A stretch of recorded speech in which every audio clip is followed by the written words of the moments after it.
सुवर्ण दिवस पूर्ण विश्वामध्ये साजरा केला जातो आणि हा सुवर्ण दिवस हा बुद्धांचा. आज जगाला युद्ध नाही, बुद्ध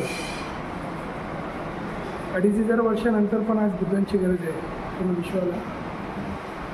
या अनुषंगाने जे जागरूक आहेत मानव कल्याणाकरिता बुद्धांना जी विद्या प्राप्त झाली आणि त्याच्या माध्यमातून सर्वांचं जे कल्याण केलं, अशा रीतीने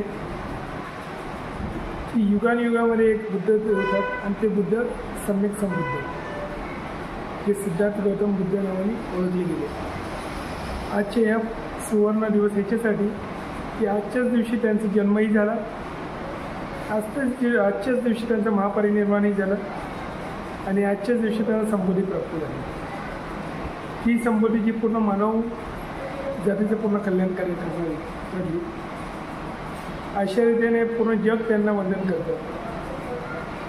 आजचा दिवस म्हणजे एक मोठं महापर्व जे वर्षानुवर्षी जे चालू झालं आहे की ह्या मातीमधून जेव्हा बुद्ध दिसतात आपल्याला, ही भूमी ही बुद्धांचीच आहे. आणि ह्या अनुषंगाने बुद्ध पौर्णिमेनिमित्त समस्त बौद्ध समाजाला आणि समस्त भारतीयांना, विश्वामध्ये सर्व मानव जातींना मनपूर्वक शुभेच्छा. सर्वांचं मंगल.